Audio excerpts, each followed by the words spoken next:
All right. Hi, everyone, and welcome. I'm Alicia Alex. I'm the Associate Director in Career and Professional Development at Art Center. And today we're talking about one of my favorite topics, freelancing, specifically the basics of freelancing for creatives. And just some quick context about my background and why I'm really excited about this is prior to coming to Art Center, I've primarily worked in roles where I was either managing freelance creatives, hiring them for large brand projects, or creating opportunities for them to gain exposure and grow their careers. I'm very passionate about freelancing, the opportunities that it can bring for young creatives, and about empowering you all with the tools to freelance successfully if you wish to do so. So I'm really excited to dive in, but before we do, I just want to launch a quick poll just to gauge everyone's relationship to freelancing as it is now, because I know we have some alumni and some current students. Maybe some of you are already freelancing, but it'll help kind of shape our discussion as we go. So I'm just going to launch this poll.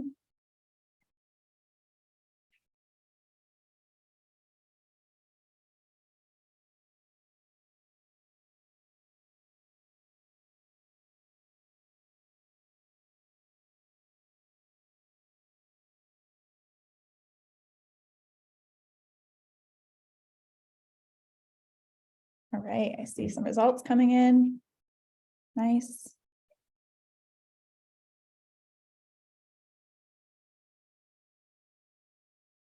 Awesome. All right, so far, student interested in freelancing in the future is our highest, and a lot of you are freelancing part-time already.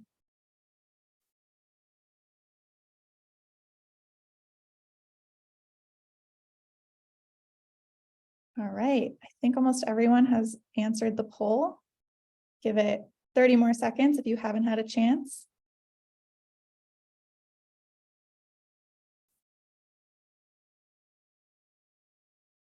Okay, great. So it looks like 58% of you are interested, are current students interested in freelancing in the future.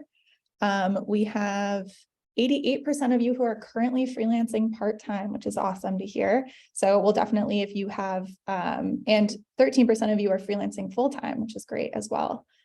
So of course, feel free when we get to the question, to the Q&A part, if you want to speak from experience or offer any advice that you've learned while you freelanced, it's more than welcome. Let's see, I'm going to share these results so everyone can see.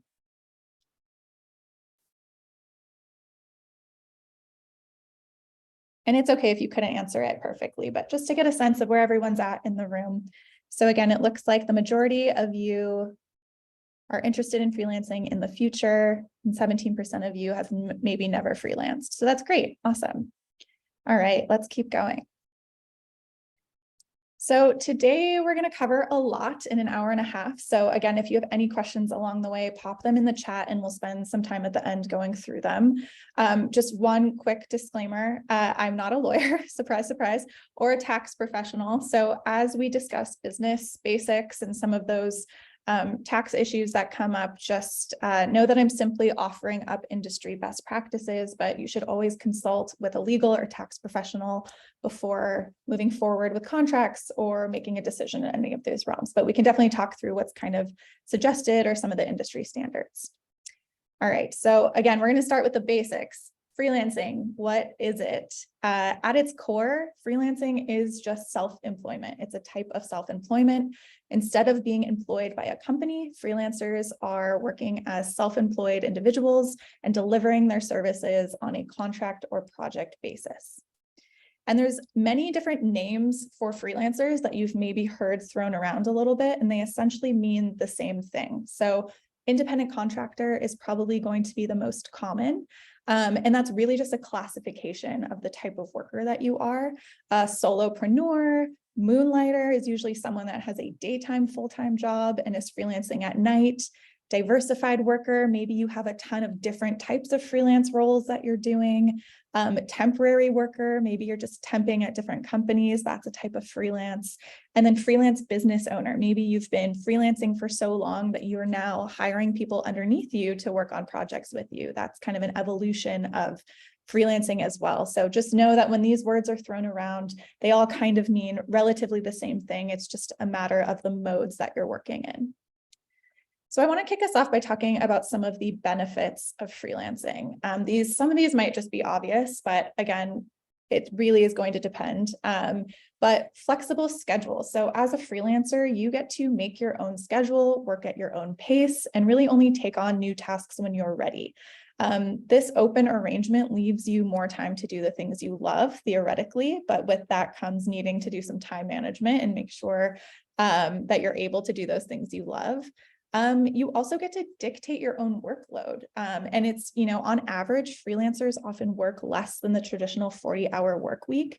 You're not really clocking in 9 to 5 every day.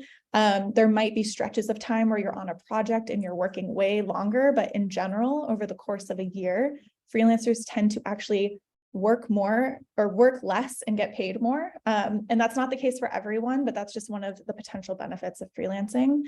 And then you can also work almost anywhere. That is one of the joys of freelancing, is that you can work from home, you can work from Hawaii, you can work from your backyard, you can go anywhere. There's flexibility there, which is great. And then as a self-employed worker, there is a bunch of things that you have to pay for that full-time employees don't, and that might seem like a negative, but as a freelancer, you can deduct all of those things from your taxes, essentially. So you can deduct rent or mortgage interest related to a home that you work in, or even your education in some cases. So just some great benefits there. And then on the flip side of benefits are some of the challenges to freelancing. And I want us to be really aware of these challenges, because today we're mostly going to talk through concepts to set you up for success against these challenges, to help work through these challenges. So first and foremost, job security and income are not guaranteed. As a freelancer, you're responsible for your income and the consistency of your income. This also means that you're responsible for dealing with late payments, canceled projects, unforeseen economic downturns. You are kind of your own boss. And so with that comes some of that risk. Full-time employees are paid for every hour they work. It is not the same. That is not true for freelancers. When you are managing clients, finding new clients, billing, those can take a lot of hours that you're not necessarily getting paid for on a project. So those are like your admin hours that you kind of have to think about. And then while full-time employees typically have a large portion of their health and insurance paid by employers, freelancers do not have that luxury. So you'll be responsible for finding and paying your own coverage. Thankfully, now there are a lot of different options available in that realm, but you will be responsible for covering your own sick leave or your vacation time and really working that into how you want to make money throughout the year. If you miss a day of work, you simply don't get sick time for that work. That's a day that you won't be making money. So things to think about. And then aside from managing your freelance projects, you're also responsible for managing your taxes, accounting, billing, licensing, contracts. But again, the next few slides and everything we're going to talk about today are really going to help set the foundation for setting you up for success with dealing with some of these challenges, so that maybe they feel less challenging and that you can kind of reap more of the benefits of freelancing if that's a path that you want to take. But it's really good to know both the benefits and challenges whenever you're thinking about a career path that you're interested in. All right, so next up, we are going to talk business basics. And I always start with business basics because I think this is, again, that foundation that you need to build in order to set yourself up for success. So when I say business basics, I really mean understanding business structures and what's possible, understanding tax forms and kind of identifying tax forms and what those might look like and what you might come into contact with, contracts. You need one. That is the rule. Understanding contracts, understanding what you're reading in a contract. And then we'll talk through some licensing language that you might find in those contracts, just so that you're familiar with what you're looking at and can, start to decipher some of this, some of the business basics. So let's start with business structures. So in general, the majority of freelance designers, illustrators, artists, photographers, you name it, are operating as sole proprietors. And what this means is that you are simply doing business under your name. and reporting business earnings as your personal income. You don't need a separate business tax return, or you don't need to register as a business. And it's really best for freelancers who take on projects intermittently or aren't really hoping to kind of build a larger institution, or maybe not wanting to build a freelance business in terms of like hiring other people under you. The second type of business structure that you'll hear about are LLCs, or limited liability companies. This is a legally separate business entity that's created under state law. So an LLC is something that you would register with the state. The defining feature of an LLC is that it offers liability protection, essentially, so that if you are working on a project and something goes wrong and you get sued, you do not get sued, your business gets sued. So it actually protects your personal income and kind of creates this business shell around you. The difference, though, is that it can be quite expensive to set up an LLC.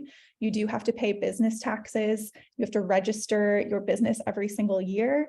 There's quite a bit of paperwork behind it. And so, again, just kind of knowing what the pros and cons are with both of these will be really beneficial to you as you start out as a freelancer. But just know that the majority of freelancers are operating as sole proprietors. And again, just do your research and kind of discover what's correct for you. But this is kind of the two main business structures that you'll come into contact with as a potential freelancer. Now let's talk about tax forms. And these are typically tax forms when you are operating as a sole proprietor. I don't want to get into the nitty-gritty of all the tax forms that happen with an LLC, because that's a little bit beyond my scope. But as a sole proprietor, when you are taking on clients and you're working on projects, there are two tax forms that you should be familiar with. So, and maybe you've already seen these already. One is a W-9 form. So this is the form that you will provide the client with and that they should be asking you for when you are doing work for them. This is the form that person is required to turn over to the IRS to say, like, I paid someone to do this work. So this is the form that you give a client. And then there is a 1099 form. And this is the form that the client will send you before tax season. So if you are, let's say, working with 10 clients over the course of a year, you'll get 10 of these in the mail, and they'll all be different. And these are the forms you'll use to file your taxes. And you'll need to pay taxes on all of this income. So keep that in mind as you're making money and working with clients. Clients are not taking taxes out of your fee.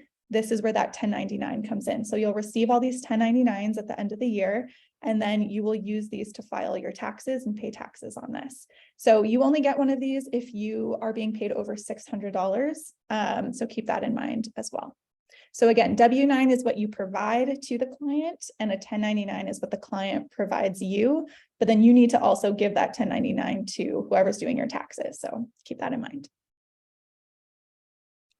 All right, next we're going to talk about contracts. Super important. Contracts are essential to operating as a freelancer. A freelance form of agreement is kind of common how you'll see it laid out, which is just a contract. Is essentially a legal agreement between the freelancer and the client where you agree upon the project and kind of all of the deliverables in the project and the work that you're going to deliver and when. You should always have one of these on hand to give to a client. Sometimes clients will want to give you one, and that's okay too, as long as you read it and understand what you're signing. But there should always be a contract involved. Because it's going to protect you in court in case anything goes wrong or any disagreements come up, or you just want to make sure you have it all in writing. And the client, especially if there's a corporation, again, will likely have one for you to sign, and that's all right as long as you agree to everything that's in it and that you are okay with what you are signing.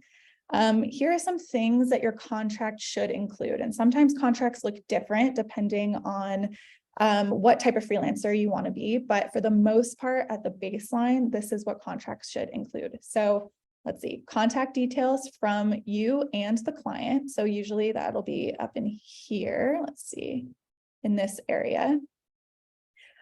Project scope and deliverables. So how long is the project? What type of work are you doing? How many assets are you delivering? What do those look like? Get really specific there. Pricing and rates. How much are you charging for this project? Are you licensing as part of this, which we'll talk about in a second? Are there royalties involved in this? You want to make sure that all of the pricing and rates and payment is laid out in the contract. A payment schedule. And different options for that payment schedule. So you want to have in here when you are going to get paid. Do you require a deposit? Do you get paid in 3 different chunks of payments, or do you get paid at the end once the work is delivered? And again, we'll talk about how to talk through these things with a client, but these are all things that should be in your contract. Deadlines and timelines. So when is the work due? Do you have to show drafts? When are those due?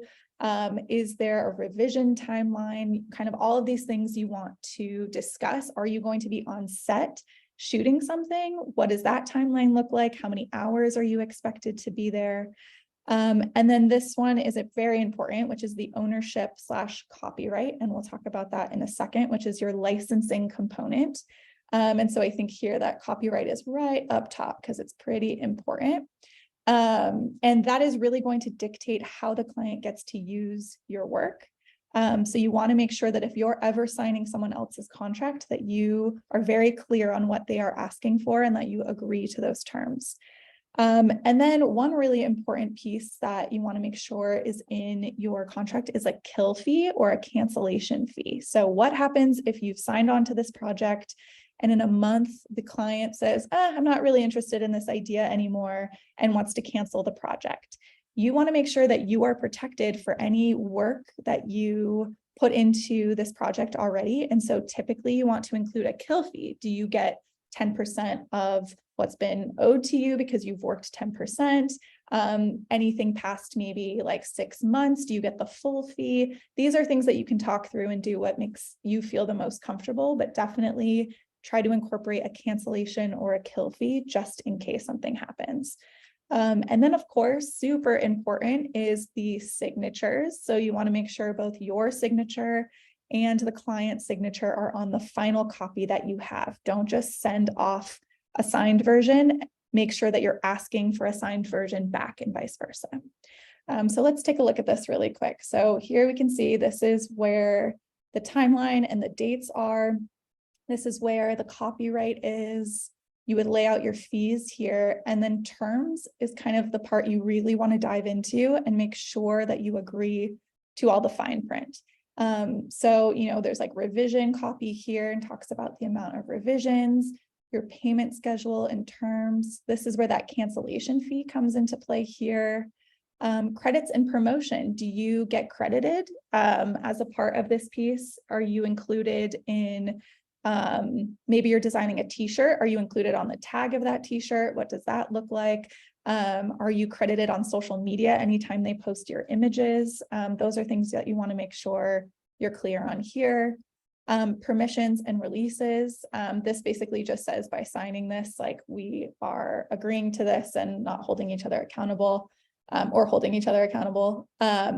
And then let's see, relationship of the parties. This is important because it will always say that you are an independent contractor, not a full-time employee, and that you do not have exclusivity to only work for this person. So you want to make sure these 2 things are in there as well. Now, this is just an example of some of the baseline things that you will find. And my goal today is that you are just able to understand what's typically in a contract and be able to kind of start with either a template for your own, or if you're given a contract, understand some of the terms. And I see some questions coming through the chat, but we'll address these.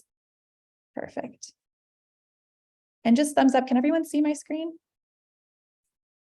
Okay, great. Perfect. All right. Next up, which is still considered a contract, but a little bit different, is an NDA, so a non-disclosure agreement. This will either come in the form of its own agreement or will be baked into a contract that you receive. And really what an NDA is, it's a legally enforceable contract that freelancers often have to sign, and it's usually with a larger company, and it's usually before the project has started. And sometimes, again, it's on its own, or it's in the agreement, the contract that you're going to sign. And it basically just covers trade secrets, innovation, works in progress, anything that the company doesn't want you talking about while you're working on the project. There are also points in time where an NDA says you actually can't share this work after you've worked on it. So this is something to keep in mind, where if you know that someone wants you to sign an NDA, you kind of have to think about what that means for you. So this cannot be a portfolio piece. Are you able to talk about it? Will it help your career in some way? You kind of want to understand what they're asking for in it being an NDA. And there's also times where you're working on a project where maybe you're giving some of your own trade secrets to the other person in this collaborative process. And so where you see this, let's right here, mutual and unilateral, this is important because you want to make sure that if you are someone that is also giving trade secrets, or maybe you have a patent to something that you're working on, you want to make sure that they are also clear that they're under an NDA and can't share your trade secrets with anybody either. So that's usually what this mutual will be. And then unilateral is just when the company is saying, like, you can't share this work with anybody, or talk about the fact that you're working on it. And NDAs will look different depending on the project. Sometimes there's really strict NDAs where you're basically like ghost designing for someone and you just can't talk about this project at all after you've done it. Sometimes there's NDAs that say, like, you can share this work in your portfolio and for marketing purposes, but you can't share it elsewhere or talk to other companies about it. And then sometimes there's NDAs that say, we just don't want you talking about it until this product launches. And when I used to hire freelancers, that was usually the case, where they were under NDA for about a year until the product launched, and then they could use it in their portfolios, they could promote it, they could talk about it, but it was really to help keep that product launch a secret. So again, it's just good to know when you're signing an NDA, know what those ramifications are for you, if any, and know that you can also negotiate an NDA. So you can negotiate for marketing use, shorter NDA periods, etc. It's not guaranteed that they'll always budge, but it's worth asking about. And then you can also consider raising your rates to cover the potential loss of not being able to talk about a project. And we'll talk all about money, but just know that that's an option as well. So again, when faced with an NDA, just ask yourself if it's worth it to take on work that you won't be able to share publicly, if that's the case of the NDA. So again, this is kind of what a typical one looks like. They might look different. Just know that anytime it says non-disclosure agreement, that's an NDA. And oftentimes, look for non-disclosure agreement in your actual contract as well. All right, let's talk licensing language, because as a designer, your intellectual property, or an artist or designer, your intellectual property is your bread and butter. So licensing is arguably the most important section of any contract. And it's important to remember that you automatically own the copyright to anything you create. And you have every single right to set the terms of how you transfer those copyrights. So within an overall design, let's say, you can transfer the copyrights to some things and not others, such as wireframe of a website, but maybe not the icons that you created in the website. You get full control over what you're willing to sign over. And today, what we'll talk about is some of the most common types of licensing that you might come across. This can get extra complicated in film or in photo sometimes, where it's a little bit of a different beast, but if there's questions around that, we can talk about it too. But again, this is some of the most basic types of licensing that you might see in the language. So first, let's talk about full assignment or full assignment of rights. In assignment, whenever that word is used, it is basically a full transfer of all of your intellectual property to your client. It's also known as a full buyout. The assignment will typically include copyright and trademark rights, and sometimes patent or design rights. So essentially what's happening here is that you are creating something and literally handing every single thing over to this client, and you no longer have copyright over it. It is just out in the world. It is not yours anymore. And I just want to say that a full assignment should come at the highest price possible, because you always want to try to maintain your copyright. But there are some people who only like to work in a full assignment. When I was hiring freelancers for projects, we sometimes would do a full buyout. We were sure to pay very fairly for that, but it essentially gave the product design company license to use the work however we wanted, but sometimes, we would negotiate licensing within that. So just know that it's common, but also should come at a premium for you because you're giving over your copyright. The next one that you'll see often is exclusive use or exclusive license. So if a license is exclusive, it means that even though you're retaining your copyright ownership of the work, you will not be given permission to anyone else to use it. So you are creating this exclusively for this company, and they have the exclusive rights to this work. It means you won't be able to generate additional licensing income by repurposing the work for other clients. You can't resell this work. It really is just exclusive just for this client. And there are cases where you can negotiate that this is maybe exclusive for a client for an X period of time. So you could say, this is exclusive to this client for the next 3 years. And then after that, I'm going to take this poster design I made and I can do whatever I want with it. So there are ways to negotiate some of these, but when you see exclusive, it usually means that you cannot sell it to anyone else. You can't use this design with anyone else, and you usually can't sell it yourself either. So again, because of this, artists, designers, illustrators tend to negotiate higher fees for exclusive licensing because it really limits what you're able to do with your work. Speaking of limits, the next one is limited use. So when granting a limited usage license, the rights your client receives may be limited to use on certain products, in a particular media, in a certain territory, and for a specific time period. So for instance, if I'm saying, let's say I drew a illustration of a daisy, right? I am going to license the Gap to use this illustration of a daisy only on t-shirts and only for 1 year and only sold in the US. And that is a limited use license. So it's really where you get to kind of dictate that limited use of it, where you're still retaining all of your rights, but you're saying like, hey, yeah, you can use this for X amount of time in this place for this, only on this product. And there's different ways that this can work out depending on the type of work that you're doing, but just know that a limited use is exactly what it says. It is limited. And you get to dictate where and how, and normally this is dictated through a conversation with like the client's needs and what they're looking for. And this also usually coincides with the client not being allowed to modify your work either. So make sure to keep that in mind. The next one that you might see is something called work made for hire. And this is a little bit different than a full assignment of rights, but work made for hire is specific to US copyright law. Work made for hire usually means that the employer is automatically considered the author and copyright owner of creative works that employees create within the scope of their employment.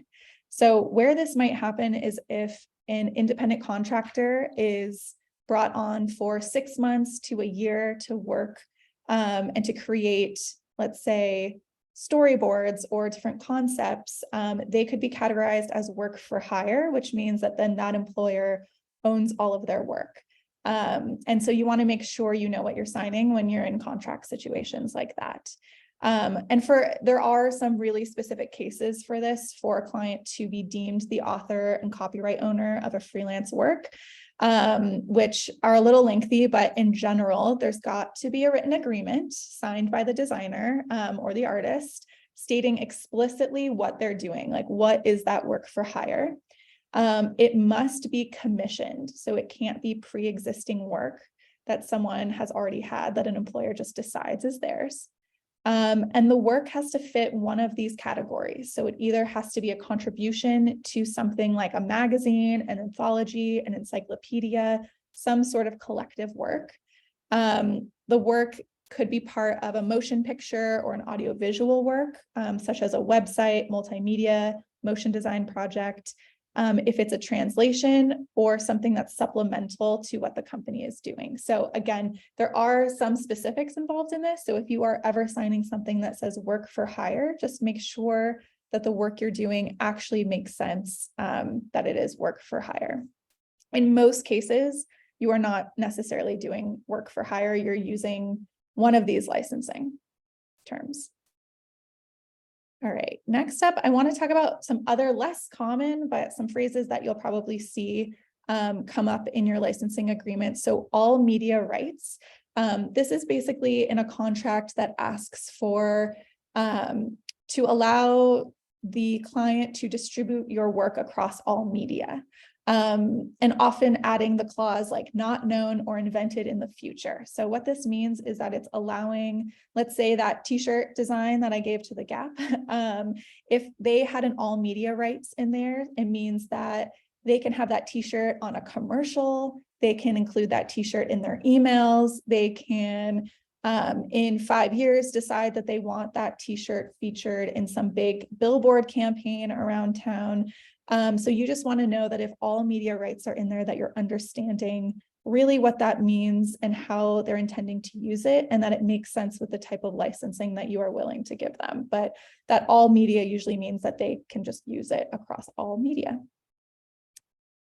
Royalty. So you might also see this included in your licensing, either as an added piece of the licensing agreement or instead of. So a royalty is essentially a lump sum payment or a continuing payment that's based upon a percentage of sales or income from the thing that you are licensing. So let's say you are designing a book cover for a client. They will say, I will license this book cover and you'll get 5% royalties on every single book sold. So that's an example of how royalties work. These are things that can 100% be negotiated. Royalties work different depending on every industry that you're working in. I would say just double check and see what the royalties are on here, and we'll talk a little bit about that in the money section. But essentially they run anywhere from 2 to 10%, depending on what the project is, who the client is, kind of what the expectations are. Oftentimes you might get a client who only wants to pay you in royalties instead of actually licensing your work. I would just be, just make sure that you are signing something you actually agree with. So if you're okay not licensing your work, but want to take a chance on kind of the royalties you might get from it, that's a personal decision and totally fine, but just make sure that you know what that means. And that, let's say you're promised a 3% royalty on sales, but nothing sells, then you don't get paid. So that, just know that that's kind of the flip side of a royalty agreement as well. Oftentimes royalties are paired with a licensing fee that you would charge. So you'd say like, I'll give you an upfront licensing copyright fee of this for limited use, plus 2% royalty on the sale of this book, for instance. And then this word you'll see and just want to know what it means when you see it, because in perpetuity basically means forever. So if you are signing a licensing agreement that says this word, it basically means that whatever you've agreed to is forever. So oftentimes if I am licensing that Daisy on the shirt to Gap, and it says the right is for worldwide exclusive rights in perpetuity, that means forever they have this design. So just, I always like to highlight it so that you can keep an eye on that as well. And again, the more you know. So there are so many licensing terms to know about, but just keep in mind that these are some of the basic ones. And my goal is really that you just understand baseline and kind of can read through a contract and understand what you're signing so that you are protecting your work. You want to make sure that you're retaining as much copyright as possible. All right, so now that you have your business basics set up, the next step is to start thinking about your money basics, AKA what will you charge for your services?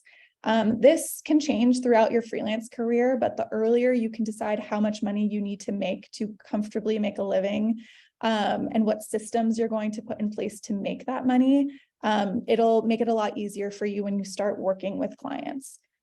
So in Money Basics, we're going to talk about setting your rate. That's probably the #1 question I get. We're going to talk about different pay structures, how to negotiate, and how to invoice. So let's talk about setting your rate. In general, and by rate, I mean hourly rate. And in general, there's sort of this magic equation, I'll say, that is typically used to calculate your hourly rate. So this is what that equation looks like. It is your adjusted annual salary, which is your target salary. So if I say I want to make $80,000 this year, but then I also need to include the business expenses I'm going to pay out, how much it's going to cost me to pay rent or my mortgage, how much are my taxes going to cost, and you kind of add those things together, and that is your adjusted annual salary. And then you are dividing that by the billable hours per year. And this is your personal billable hours, because in general, if you are thinking about working hours from like 9 to 5 or 8 to 5, 5 days a week, there are 2,080 working hours a year. But that does not take into account vacation time, sick days, holidays you might want to take, and non-billable hours. So like your admin time, time you spend finding clients, things like that. So baseline, there's 2,080 working hours a year, and then you want to figure out what your personal billing hours are going to be. And then that equates to your rate per hour. So let's break that down a little bit. In the resource doc, there's going to be a spreadsheet where you can actually easily plug all of this in to calculate your adjusted annual income. But I kind of want to give you an overview of how you sort of put that together. So again, we're going to start with this ideal salary. So this year I want to make $80,000, and that is like profit that I want to make. I am going to have to calculate my business expenses. So I pay for an office, I pay for Adobe Suite, I have a printer, I have subscriptions to Squarespace, let's see, what else? I pay a tax attorney every year. So I know what all of my business expenses are going to be. So you have to add that to your salary. And then you also need to add what you know you're going to have to pay in taxes. And so there's 2 ways to kind of do this in this spreadsheet: by figuring out what tax bracket you're in. So that's what percentage is going to be taken out. And then the standard deduction that you'll get. And the tax bracket, there will be a link in that resource document where you can actually find what tax bracket you're in. And it's really based on your income from your last year, essentially. So for this example, we'll say 12%. And then we know that right now, self-employment tax in California, I believe, is 15.3%. So we drop that in there. And then the standard deduction for your taxes. So remember how you can deduct your rent, you can deduct any fees that you're paying for freelance things. The standard deduction is also going to be based on a couple different personal scenarios. And so again, in that resource doc, there will be a link to where you can find what standard deduction is for you. But for this example, we'll say 12,200. And then it'll calculate it for you in the spreadsheet. But essentially, this amounts to $104,874. This is my adjusted annual income that I need to make in order to pay all my taxes, pay my business expenses, and still make $80,000. So let's keep that in mind. So we'll take that number, 104, which is now my adjusted annual salary. So again, $80,000 is what I want to clear. It's my profit that year. Plus that $24,894, that's going to be like my healthcare costs, my business costs, my tax deductions, all of those things. I'm going to divide that by my personal billable hours. So I personally decided that I want to take 2 weeks vacation this year. I want to give myself 2 weeks of sick leave, just to be safe. I will probably want to take off all the US government holidays because my friends are off and I want to hang out with them. And then I'm going to calculate just some admin time for myself. And I know that I have about 1,864 hours that I need to bill a client for in order to make my 104 here. So what that equates to is $56 an hour is my baseline rate. And of course, you can charge more than this, and you oftentimes, and we'll talk about pay structures in a second, might end up making more than this if you are doing things like charging per project. But this hourly rate is really going to help you determine the type of work that you take on. Even if you're charging by the project fee, it's going to help you determine how much to charge, because you'll be able to be like, how many hours will this take me? I know I can't make less than 56 an hour. So it's really helpful to, at least, even if you're not charging hourly, understand what your baseline hourly fee is and understand the amount of hours you have to bill that year in order to meet your minimum. So with that, let's talk about pay structures. So the first one that we sort of just talked about is hourly pay structure. So this is where you charge each hour you spend on the project until the deadline. So for instance, your rate is 56 an hour. I'm hiring you to design that daisy, and I'm saying my budget is X, and you're saying I charge 56 an hour. And I'm like, great, it takes you a couple hours. That's how much you make. 56 an hour times 5 hours. That's the fee you get for that. The second way to price a project is a flat rate or per project fee. So this means that you charge one fee for the entire project, and you can take as little or as long as you want, as long as you meet the deadline. And so sometimes this will say, a client might come to you and say, hey, we need this poster design, and we need it in a month. Can you work on this? And you might say, okay, I know that it might take me 10 hours to work on this, or it may take you 6 hours to work on this. But you can kind of calculate what that is and charge a project fee versus a per hour fee.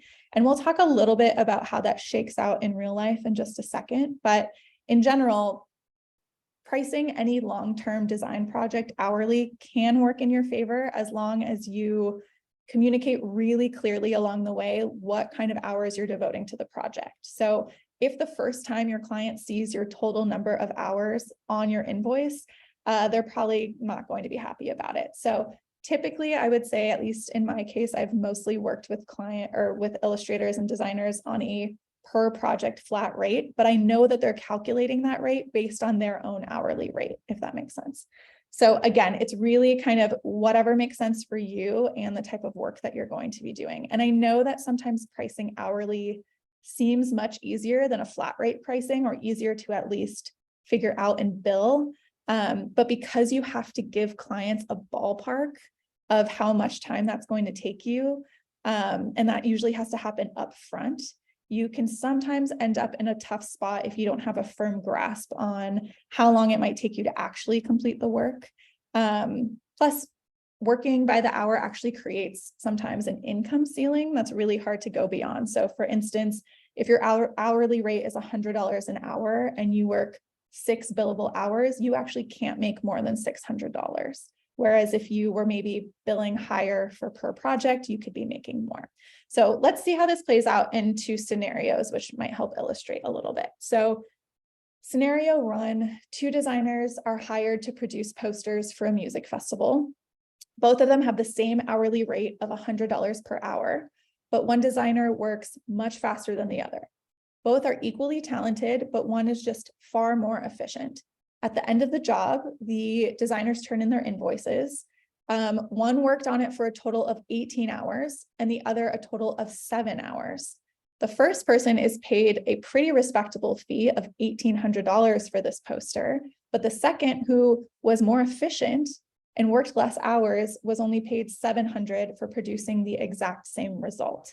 So again, you want to get a sense of what is going to make sense for the type of project that you're working in, the type of licensing you've agreed to. And of course, you'll get a sense of this when you talk to clients about budget as well, which we will also get to. Let's look at a different scenario. So let's say you're hired to do a monogram for a giant international company. They'll want to use this monogram on everything. So again, that all media, right? So from price tags to billboards, TV spots, they want to, in perpetuity, use this everywhere. And they have a pretty clear idea of what they want. And you know it's probably going to take you only about 10 hours. with the initial exploration, the back and forth, and finalizing it. So even if your hourly rate is $250, which is a pretty good hourly rate, the total you're earning for this logo that's going to be shown everywhere forever is only $2,500. So again, this is where it's really important to think through the type of licensing that makes sense, the type of pricing scenario that makes sense. And so in some cases you might say, it's easier for me to just charge this client by the hour, but you typically, or you potentially could be losing out on a lot of money by doing that. So again, there's no necessarily, unfortunately, one right way to do this. It oftentimes comes down to what is the specific scenario? What are you comfortable with? What makes the most sense? What is the client's budget? But both arming yourself with your hourly rate so that you know that you can't be paid below that, and then really understanding all the different types of licensing that's possible will help open up that conversation to get you to a point where you feel really comfortable making some of these decisions.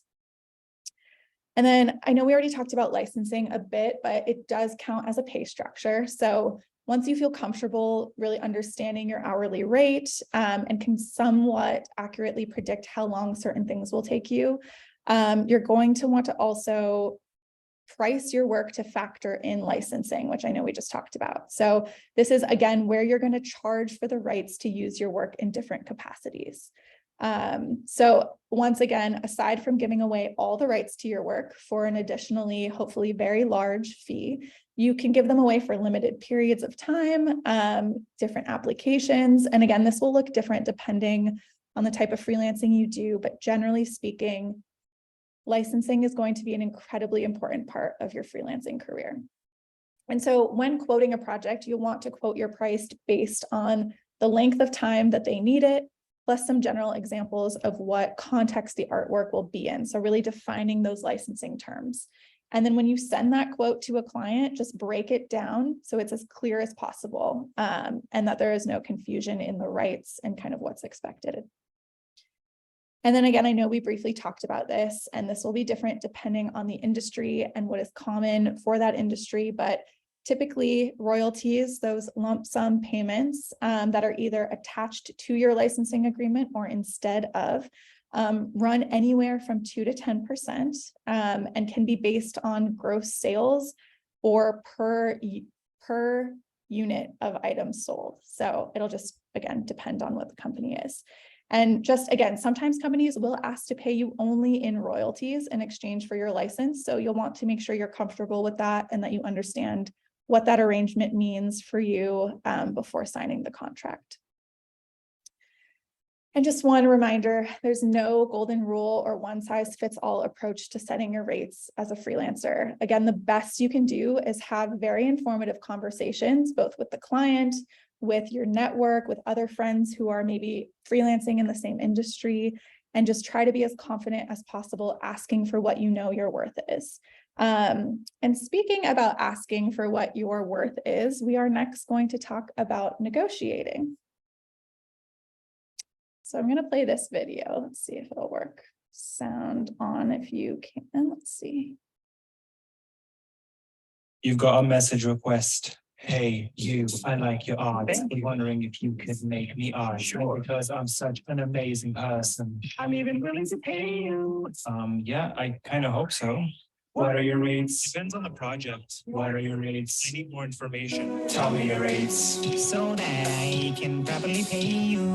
Okay, here are my rates. Oh my God, would you do it for $10? Okay, I love that example for a couple of reasons. One, it's hilarious. Two, unfortunately, that's a situation a lot of freelancers find themselves in, where there's some back and forth where they're like, I love your work, I want to do it, how much? And they're like, absolutely not. So let's learn how to set yourself up for success in negotiating a situation like that, or just negotiating with a client in general. So let's talk best practices. First and foremost, know your rate. We just got through those first two sections, so you're already doing great. Know what your rate is. That's a great place to start. You want to go into any negotiation knowing what you want to charge, and really coming to the table understanding what you're not willing to take as payment. So you know that that 56 an hour is your baseline and that you maybe don't want to go lower than that. Second is don't go first. So nothing is more valuable in negotiating than getting the client to reveal their budget. If asked for your rate, come back with a very polite and professional. It varies depending on the project and the scope of work. Can you give me an idea of what you're looking for and your allocated budget for the project? Most times, if a company, especially a company, is coming to you for work, they already have a budget. They know what their budget is. If this is like a one-off commission for your friend's aunt or something, this might be different. But if this is a commercial commission or project or something that you're working on with a company, they are coming to you knowing that they need to pay you and that they usually have a budget in mind. So definitely always ask for their budget first. And then of course, do your research. If you were researching a fair compensation package for a full-time job or getting ready to ask for a raise, you would be doing your homework and getting comparable salaries from friends maybe, or getting a sense of what people are getting paid in this industry. Freelance is no different, except that it can kind of be harder sometimes to get a feel for what people are charging, because sometimes it feels like maybe there's not a standard across the board. But one of the best things you can do is do your research. What are other people being paid for daisies on shirts at Gap? What is Gap paid other freelancers? What's a typical illustration fee for something like that with that same licensing? Talk to your network, talk to your faculty. There are a lot of books these days that kind of outline typical ethical rates for this type of thing.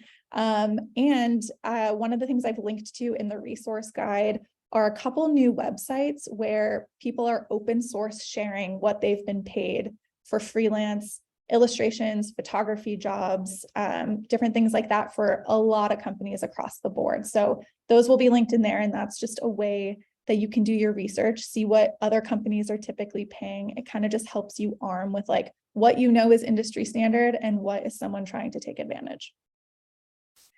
And then you also want to consider some flexibilities, right? So you kind of want to take a hard look at what you're trying to achieve as a freelancer and identify your priorities before negotiating. Are you trying to build your business? Would this client actually be a really great stepping stone to building that? Then maybe you're going to take on more work at a lower rate until you expand in your field. On the other hand, if you're looking to hit a certain target each quarter, you're like, I know I got to make that 104,000. You'll have a better idea of when to say no to lower paying gigs. Also, I know a lot of freelancers who sometimes set aside work that they want to do for nonprofits, where maybe they'll charge a nonprofit rate that's a little bit lower, or something that they really care about. So again, you just kind of want to take all of this into account and measure for yourself personally what the value and the worth is of taking on an opportunity. So with all of those things in your back pocket, that is kind of what you're going to show up to negotiate with. And I wanted to kind of put us in a situation where you can see this play out in real time.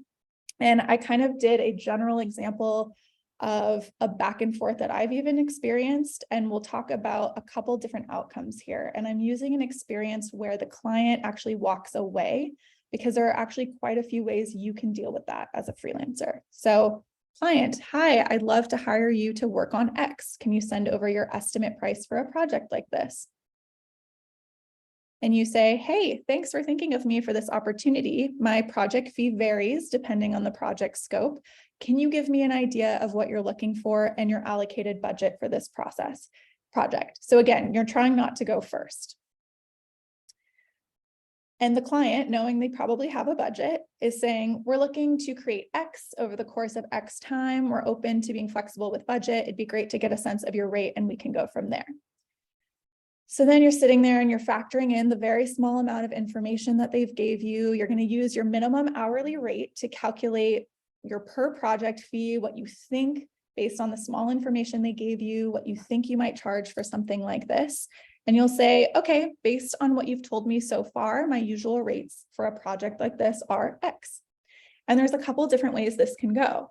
The client can either say like, oh, that's way out of my budget, or they can say, great, perfect, let's do it. And sometimes they'll say like, hey, we can't do that, but are you willing to negotiate a less rate, but maybe the licensing will be different, something like this.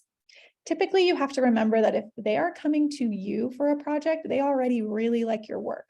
So you kind of have the upper hand already to kind of try to be flexible and negotiate a situation that works for both of you. So let's look at a couple different scenarios. So the client says, you know what, this is outside of our budget. We're going to go in another direction. So the strategic thing to do here is to not let this conversation just end here. So option one, you can say, thank you for letting me know. I'd love to partner with you in the future when you have a bit more flexibility in your budget. So this is a way to just stand up for you knowing that you only want to make X amount and that this isn't the right opportunity at the right time. This is totally great. That way they know that, hey, like we couldn't work with her this time, but we can come back maybe next year when our budget's bigger. Option two, thank you for your feedback. I'd love to hear what your original budget was for this project so that I can keep that in mind for future opportunities to partner with you. Could you share some insights with me? This is a really great way to use this opportunity as research. Knowing what maybe this company was expecting you to charge is really a great way to kind of start getting a gauge, especially as you're starting out in freelancing, of what's like typical to charge or not. Because the reality is maybe you did fully overcharge for this project. It's not always sometimes the client trying to get the most for the least, but it's just good to ask some questions and get some insights into what they were hoping to pay. And then let's say you've decided like, oof, I really want to try to make this work. The third option could say, thank you so much for your feedback. Because it's important that I serve as a partner to you both now and in the future. I'd love to hear what the budget was that you allocated for this project. And potentially maybe we can scale down our scope of work to accommodate for that. Of course, that might mean a reduced project size, but I'm confident we can achieve your goals while adhering to your budget and needs. So this is a really great way to try to come to an agreement where maybe you are like, man, I really want to work with this company or work on this project, but let's see if they can meet me in the middle. So these are three really great options of how to respond to someone not liking your budget that you gave them, where you're walking away with something in every single situation. And then of course, there's best case scenario where they say, we can work with this budget. We'd like to hire you to do it. What are the next steps? And that is when you say, wonderful, great news. Let's discuss the specifics. And I'm going to send you a contract. Looking forward to working with you. And we'll talk about client onboarding as well in a bit. So let's say that you have been hired on with this client and you're working with them and everything's going great. And now it is time to be paid. What you are going to do is send that client an invoice. So an invoice is essentially the final money step in your process with a client.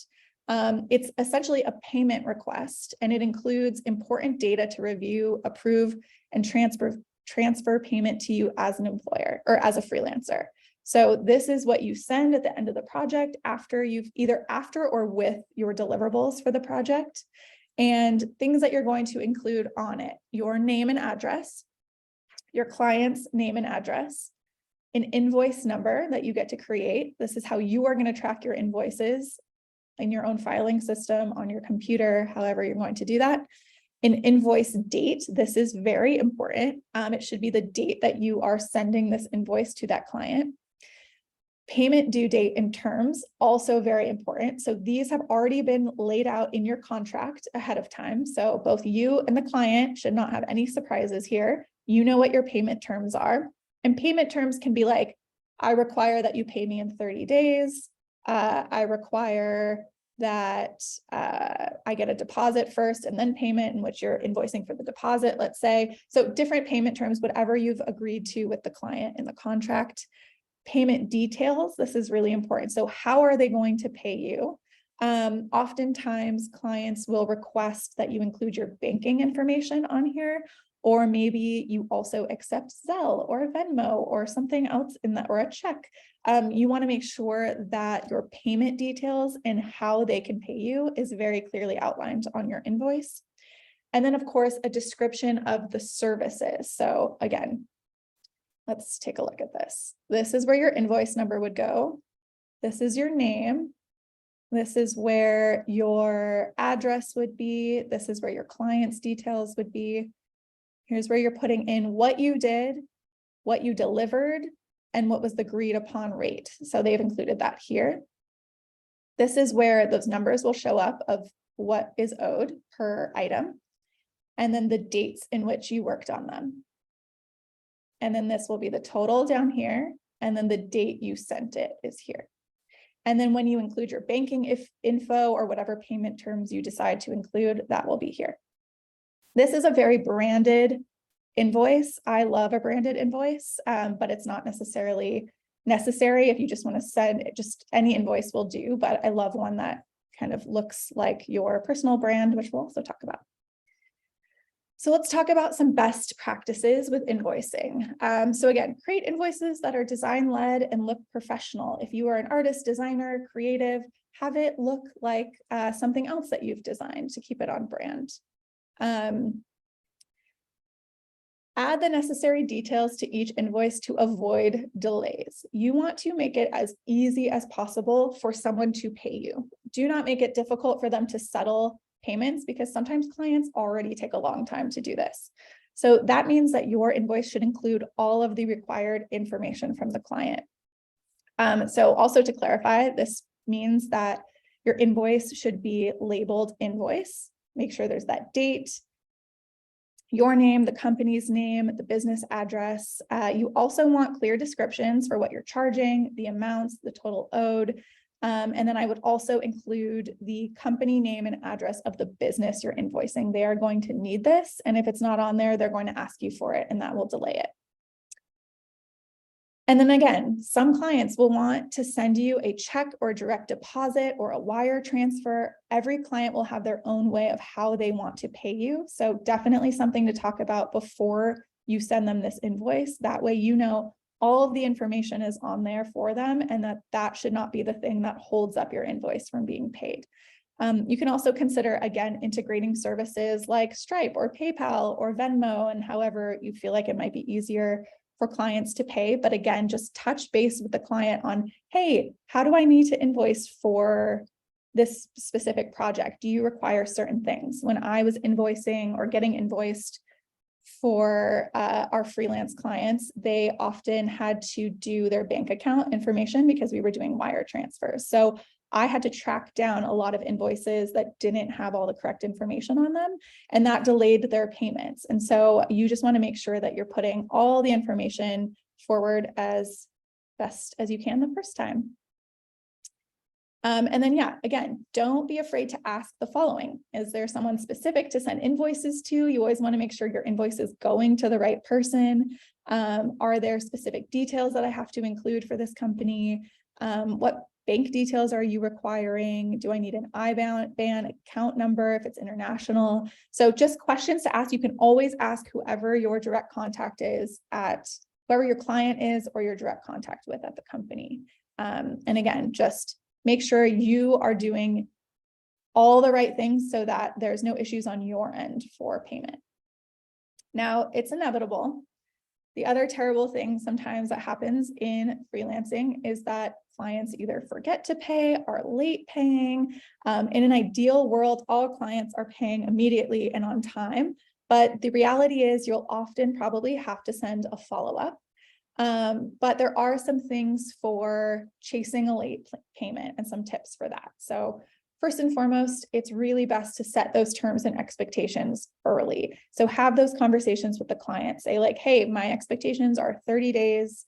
That should already be in your contract. Those are things that you both should already have had a conversation of so that there's no surprises. And then it's good to just have a script on hand for reminders. You know, sometimes people who are managing freelancers for companies or working with clients in this way are busy and miss an email. So don't feel like you can't send a follow-up. You can say, hi, this is a friendly reminder that invoice 33 is now due for payment. I'd appreciate if you could settle at your earliest opportunity. Definitely okay to send a follow-up. If you are not hearing back from this person, get on the phone, call the company, call the client. You'd be surprised how just talking to a human, they could be like, oh, so sorry, like my email's down, or I just, you know, sometimes the pressure of talking on the phone to someone and saying, hey, still haven't received this payment is really helpful in this case. So my hope is that nobody has to get to the point of having to track down a client in this way. And the next thing we'll talk about is client onboarding, and this will really help you make sure that you're setting yourself up to work with the type of client who's not going to make you chase down a late payment. But things happen, and just know that there are a couple things you can do to kind of just make sure you're getting paid. In the worst case scenario where a client has completely ghosted you, it's kind of up to you on how you want to proceed in that way. There's small claims court, there's just different like legal action you can take. There is a link that I included in the resource guide that is for lawyers for the arts. So it's like nonprofit lawyers for the arts, essentially. I don't think that's the correct name, but essentially people that you can talk to help advise in a situation like this. But again, I think for the most part, the most frustrating thing will just be that the payment's late, but it's pretty rare in the cases of clients not paying at all. But we're not going to put that vibe out into the world. Clients are paying. Okay, and then just a reminder, because I know that talking about money can feel overwhelming or intimidating or icky, but if there's one thing I want you to take away from this section, it's that you are talented and that your talent has value, and that it's ultimately up to you to determine how much people value your talent. And so just keep that in the back of your mind. And that's why Jessica Hirsch, who's a great illustrator who does a lot of work kind of helping freelancers. And I love this quote because it's so true. Know your worth and don't be scared to ask for your worth and to negotiate and to track down those payments when necessary. All right. Next, we're going to talk about personal brand. You're set up with your business and your money basics. And the next is really creating your personal brand. A personal brand is really what shapes the perception of an individual in the eyes of a public. It's about building your reputation, creating an image of yourself. As a freelancer, working on a project basis, a personal brand is absolutely critical. Your personal brand is going to help raise awareness that you exist, and it's going to build credibility and trust so that clients seek out your services. A strong personal brand really brings clients to you versus having to always look for them. And when I talk personal brand, what I really mean is things like your artist and bio statement, your portfolio website, social media, LinkedIn. These are things that all make up the story you're telling the world about yourself and existing both on the internet, primarily on the internet, and kind of how you are showcasing you and your work.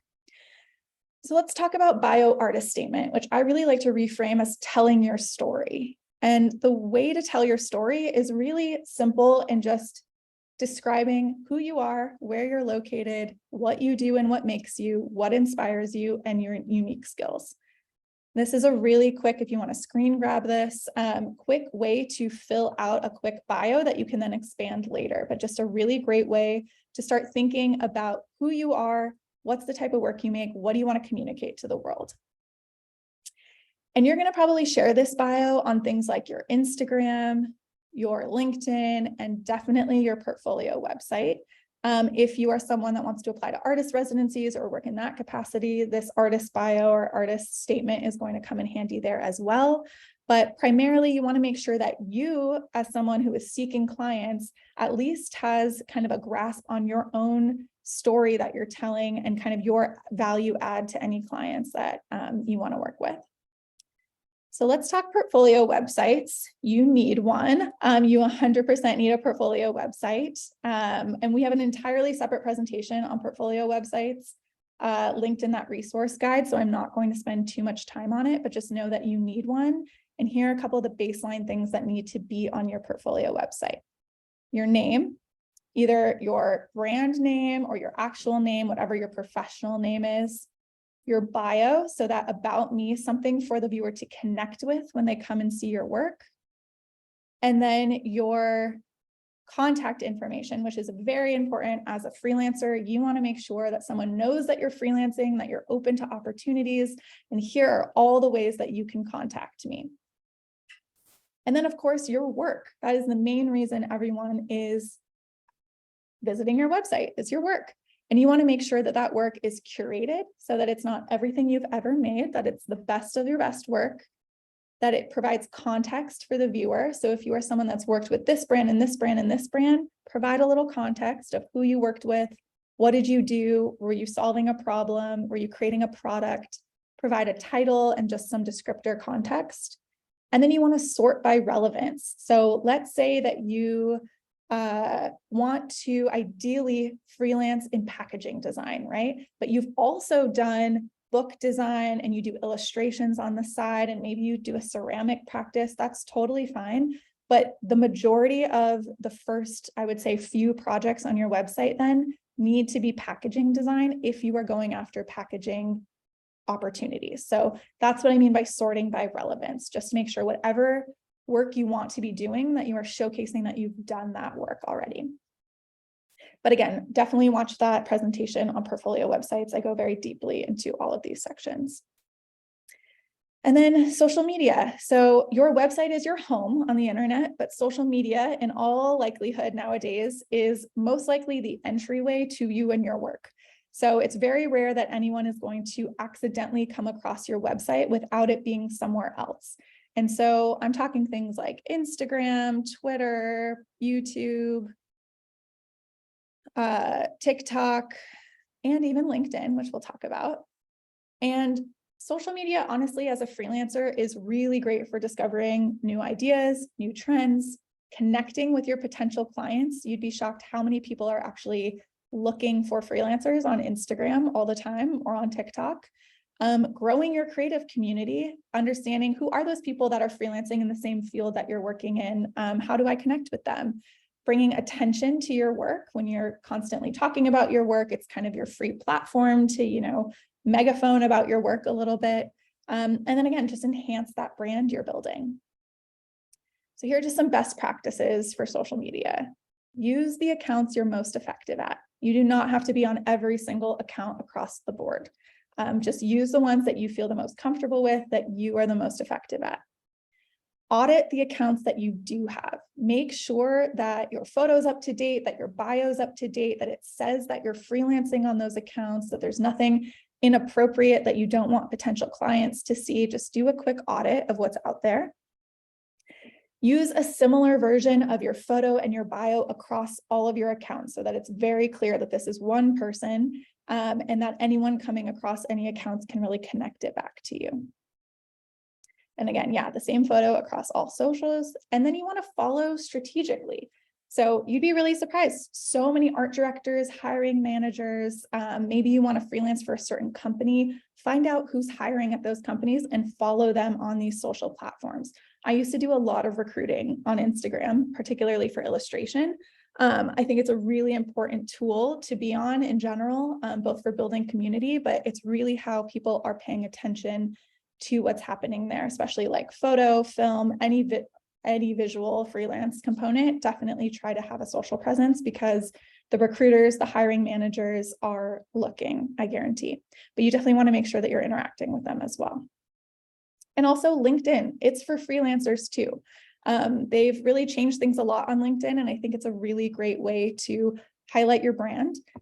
Make sure that you're fully completing your profile if you're on there. Definitely link to your portfolio website. List your that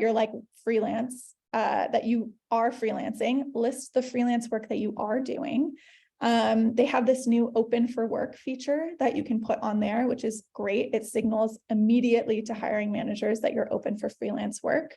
And then just be really intentional with your network, post updates. You can really be active on LinkedIn as a freelancer and tap into a particular network there. So don't sleep on LinkedIn, definitely worth using. So just some 2 golden rules I'll leave you with here. Make sure your work is easy to find, easy to browse, and easy to show to other people. And consistency and cohesion will set you apart. These are 2 golden rules to building your brand as a freelancer. And this is what I mean by consistency and cohesion. Anyone that wants to hire you or is coming to hire you wants to see this brand that you've made, wants to make sure that when they see you on LinkedIn or they see your website, that they see you on Instagram, that there's this brand presence across the board, that I can kind of get a sense of who you are, the type of work you do, and the type of work you're going to do for me. So definitely aim for consistency and cohesion. And these are just some examples of that. All right. Now, lastly, we have a little bit of time left. I just want to talk about client basics because you've got your business basics, your money basics, your branding basics. Theoretically, you're ready to start working with clients now that you've got all of this set up and you're ready to go. So we're going to talk about finding clients, onboarding them, and managing those relationships. So how do you find clients? Growing and engaging your network. It's probably the number one way you're going to find clients. Leveraging those online portfolios, your online presence. That's why it's so important to have that brand identity and to be able to be in multiple places, to have a portfolio website, to have an Instagram account. You want to be able to leverage those to grow that network. Cold outreach and pitching. Make a list of all the people or companies you want to freelance for and cold outreach pitch the art directors that are working there. When I used to hire, I used to get emails all the time from people who were interested in doing freelance work for me. And even if I didn't respond, I filed them away and would look at them every single time a project came up. I would say snail mail also still works for that. Depending if people are in the office, you can send posters, stickers, little notes that say like, this is me and my work. I'd love to work with you. Those things still actually work as long as they're going to the right people. And then of course, applying for freelance opportunities, still looking at job boards, looking at what opportunities are out there and actively applying for them. And then how do clients find you? It's actually kind of in the similar space. So referral, word of mouth from their network is probably the biggest one for how clients are finding you. And then of course, your online presence. So again, building and leveraging your online brand. I bet you a majority of hiring managers are actively looking through TikTok, looking through LinkedIn, looking to source creative talent. So you just, again, want to make sure you have an online presence. Events, social groups, awards or competitions, and then just seeing your work in the world. So again, if you are doing a lot of client work, eventually more work will come from that work. But essentially, I would say when you're first starting out, that referral and word of mouth from your network is going to be really important. And then of course, they'll find out about you by you applying to those freelance opportunities. So these are kind of the main ways that you would both find clients and have clients find you. So again, engaging your networks, doing really great work, making sure that people are going to speak highly of your work, leveraging that online presence, pitching yourself, cold outreach, and applying for opportunities. All right, now let's talk about ways to build and engage your network quickly, because I know that can feel overwhelming. First step, reach out. You won't be able to build a network if you are not reaching out to people. And this can look very different depending on how you want to reach out to people. I think reaching out online is one of the easiest ways. We have free tools available to us. Strike up a conversation, comment on social profiles, start kind of being prolific in your own social profiles. And of course, it's just not enough to tweet back and forth at someone or just comment on their Instagram photos. It's important to transform those interactions into something tangible. So, you know, you're interacting with someone, say like, hey, I'm going to be at this zine fest. Would you like to grab a coffee? Or, hey, I saw your work at this thing, like bring it back to real life a bit. That's just a way to cultivate those relationships. Give and take. Just keep in mind that growing your network is about building relationships, not using other people. One of the biggest mistakes people make when networking is pushing their own agenda too soon. So just get to know people, observe and listen. You'll be able to kind of get a sense of who this network is, who's this community that you're building, and kind of what they're looking for and what they need and how you might be able to help them out as well. So you'll find yourself in more organic, valuable relationships professionally if you can do that. And then just keep your eyes open for opportunities. As a freelancer, it's your full-time job to recognize and capitalize on an opportunity. And this could be at a friend's dinner party or a professional convention, but the end goal is really the same. You never know who you're going to meet and where and who can change your career. So just be open to conversation and to talking to people about what you do and the type of work that you make. And then you want to make sure that you're nurturing those connections. So you've made all these connections. You want to make sure that you're showing up for events in your community, supporting your fellow creatives. Make sure that you're keeping up your relationships to ensure that your work is always at the forefront and that you're always celebrating other people's work. Checking in through personal emails, making sure that you're kind of staying top of mind. And then even better, help out your connections. If you see an opportunity for them and they're, you know, great for it, pay it, like send it along to them, recommend them for jobs. And I think you'll see that it'll pay it forward a little bit in that way. Let's see. All right. And then I just want to show you a quick example of a cold outreach email, because I know that that can sound really overwhelming as well. But essentially, to do some of that cold outreach, you just want to research and create a contact list, keep your email short and to the point, include links to your work, attach your relevant work, and personalize the emails. And then just first and foremost, don't write like a robot, just write like a human being emailing another human being. So again, this is a really great example from an illustrator, Anusha Saeed, who gave this template out to use and repurpose. But essentially, this is a very simple, really effective cold outreach email to someone that you want to work with in a freelance capacity. All right. And then let's quickly talk about onboarding clients. So again, this is where we've talked about how to find them, but how do you work with them successfully? So there are some main things to think about here. You want to set yourself up for success. So you should definitely request a brief first and foremost. What is your budget? What are your goals for the project? How can I help you meet these goals? What kind of timeline do you have in mind? Then you want to create and send an intro packet or a welcome note or a welcome packet of some kind. It should include a rough overview of the project and the delivery date, what's needed from the client to do the job, your specific work style, and your basic policies and principles. And then you want to make sure that you are then sending a proposal of some sort where you're like, hey, based on what we talked about, this is what I think this proposal could be. Full outline of the job, how you'll carry it out, how much it's going to cost, and this will be the basis for your contract. And then, of course, you want to send that contract. And now that you have clients, there's actually some best practices for managing those relationships. So first and foremost, communicate. That is the #1 skill set of being a freelancer, aside from all of the business and the money basics. But you want to learn how to be a good communicator. Set regular check-ins with your clients. Be consistent in the work you're doing. If you say you are going to send something by this date, make sure you're sending it by that date. It's going to build trust with your client.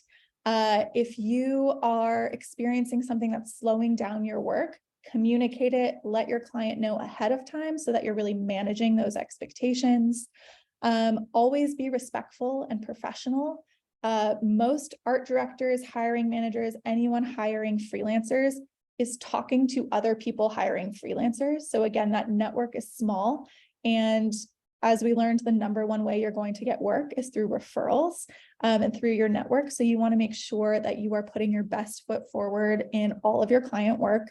Even if the client is a giant pain, that's like a personal note you can make for the future to not work with them again. But you want to make sure that you are not talking badly about them to other people, that you are giving them your best work so that they will talk highly about you and that you will get more work from that as well.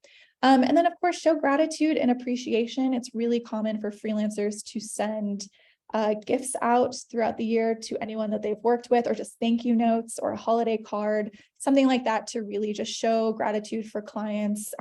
Because again, client work leads to more client work, and you just want to make sure that you're maintaining that relationship with clients. So again, just some general best practices. And then lastly, I want to talk about staying motivated and inspired as a freelancer, because throughout your freelancing journey, it's going to be so important to make room for the things that you love and that bring you joy. And it's also really important that you don't burn out. So just a couple of things to help you not burn out while you're freelancing. Be sure to change up your environment. Make sure you're already working in your ideal environment. You have control over that as a freelancer. So make sure you're working in a setting that inspires and motivates you. Make sure you're moving your body. Quick 20-minute walk can help clear your head, wake you up, get you out of a rut, help you feel unstuck in your creative process. I think as freelancers, sometimes you're working alone, solo in your room. It's easy to not leave the house all day. So just make sure that you're remembering to move your body. Connect with other creatives. Again, it's really difficult as a creative sometimes to just be solo and to not have anyone to bounce ideas off of, or to kind of just be working in a vacuum. So you want to make sure that you are connecting with other creatives, your peers, your friends, your community that you're building around you. And then again, try new things. Sometimes you need to give your brain a break from the projects that you're working on and try teaching your mind something new. It's a really great way to gain new perspective, sometimes new perspective that will improve your project that you're working on. It'll help you learn new skills and probably help you de-stress a little bit as well. So just remember, there's a lot involved in freelancing. You as a freelancer are in charge of a lot, not just the creative work, but also the business. But it's really important to practice some form of self-care, whatever that means for you, and to help yourself stay motivated and inspired and help you keep going in your freelance career. So we are just at time. I know I covered so many things. And again, this recording will be available after, and I am going to drop that resource guide in the chat as well. I'm going to open it up for questions, but I want to thank you all so much for joining today. I'm going to turn off the recording and then I'll take any questions that everyone has.